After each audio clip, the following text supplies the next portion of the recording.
আগে দেখেছিল নর্মালে, এখন দেখি আসছে এটাতে নাকি কুইকে দিছে নাকি? ও আচ্ছা।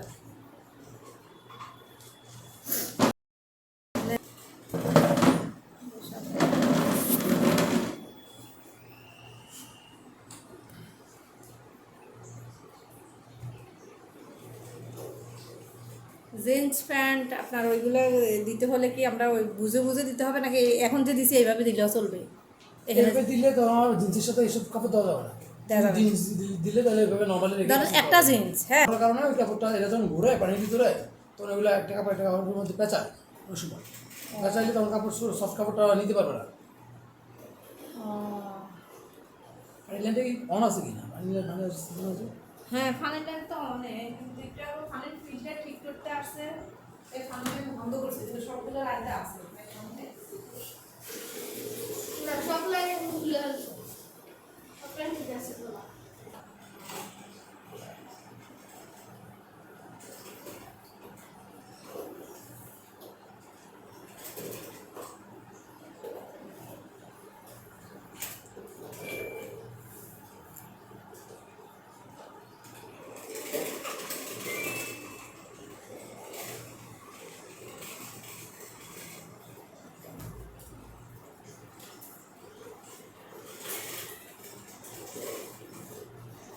ভাই কারেন্ট চাই যে আসে, এটা সমস্যা হবে মেশিনের?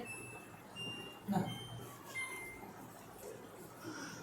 উনি আবার বলে দিচ্ছে চালু অবস্থা বন্ধ করবেন না, আমরা তো চালু অবস্থা বন্ধই করি না ভয়ে। ওই অবস্থা বন্ধ করে না বলতে মানে এখন যে জন চলতেছে আমরা কাপড় চোপড় দিয়ে দিচ্ছি, হঠাৎ করে এখন কোনো কারণে সুইচটা বন্ধ করে দিলাম, আমাদের এখানে বন্ধ করলাম ওটা সমস্যা না। আপনি যেমন আপনি কি কারেন্ট ধরে রাখতে পারবেন, এখন আপনি সুইচ বন্ধ করলেন না, কারেন্ট চলে গেল তখন সেটাই ওটা কোনো ইস্যু না।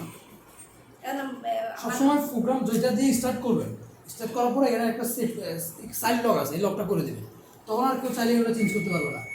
এগুলো কোনো কাজ করবে না পারবেন যেটা এটি লক করে দিলে। হ্যাঁ এগুলো লক করে দিবেন। লক করে দিতে হয় কীভাবে?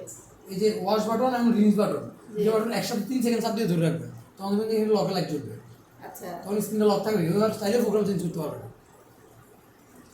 তারপরে আবার লক খোলার জন্য ওইগুলো আবার দুটো একসাথে 3 সেকেন্ড চাপ দিয়ে ধরে রাখলে আলাদা হবে। 3 সেকেন্ড ধরে রাখতে হবে, হ্যাঁ খুলে যাবে। হয়ে গেছে। হ্যাঁ আচ্ছা,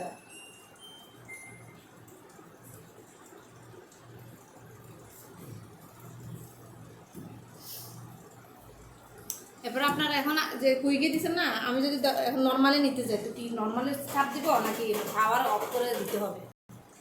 না এখন নর্মালি নিলে আপনার আবার প্রোগ্রাম চেঞ্জ হয়ে যাবে। আপনার এগুলো প্রোগ্রাম সিলেক্ট করার পর কাপড়ের উপর ডিপেন্ড